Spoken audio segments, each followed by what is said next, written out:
Hello, it's Ro again. I'm about to share a true life story of the time I was so terrified of my own father that I peed my pants. My siblings and I had been outside playing tag in the backyard. I was tagged a lot, but I was the youngest and slowest one. I learned to move quicker, bob and weave to get away. Mom called us into the house for lunch.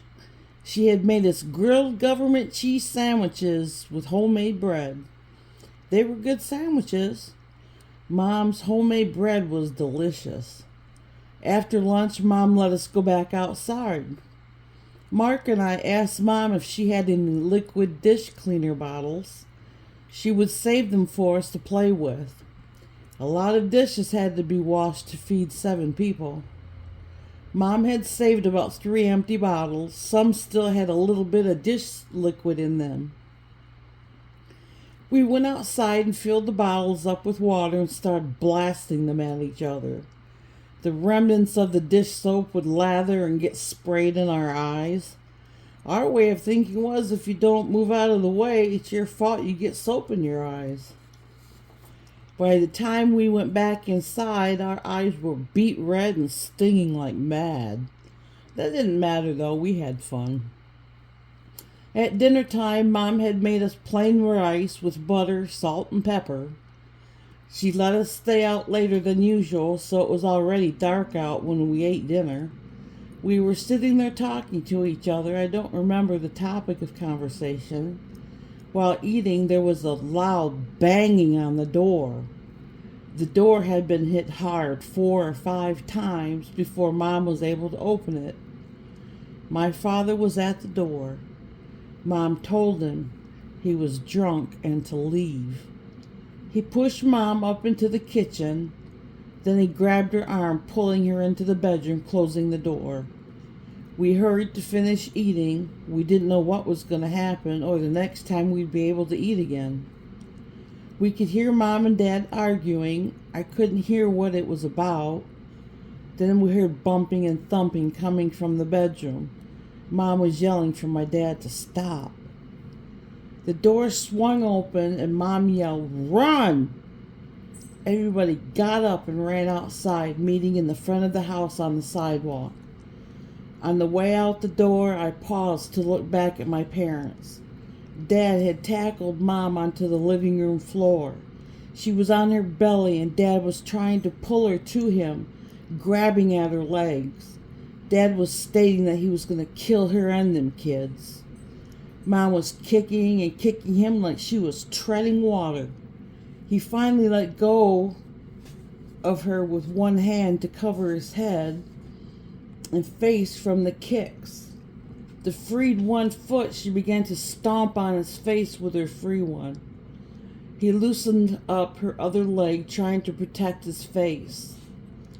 That gave Mom enough time to get up. She was up in runner stance and yelled at me to run. Once I saw she was following me, I ran out the door with her hot on my heels. We met up with my siblings and started running down the street.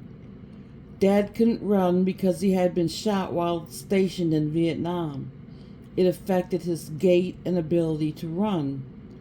As we turned the corner, I looked back and Dad was quickly walking up the street behind us. We kept running until Mom told us to hide behind some raggedy hedges. They barely hit us because they were so scant. We had to squat down. The bushes weren't very high. We had to be able to flee in case he found us. We had to be able to run away. The bottom of the bushes had been trimmed where dirt piled out around the trunk of the bushes. Then I could hear his footsteps approaching.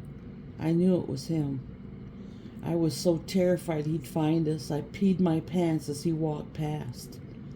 Mom told us to stay put because my dad may double back. As we stayed there, my pee started to pool up and drain onto the side of the walkway. If Dad came by, he may see my pee that was now slowly crossing the sidewalk. I pointed it out to Mom and told her I had peed. She just sighed deeply and softly whispered, "Pray to God he doesn't see it."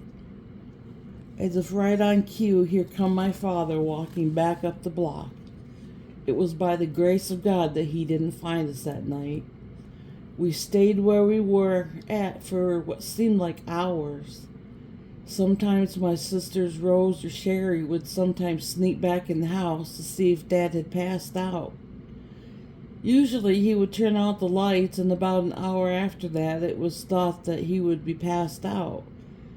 Then they would go in, get the car keys and Mom's purse, then come running back out.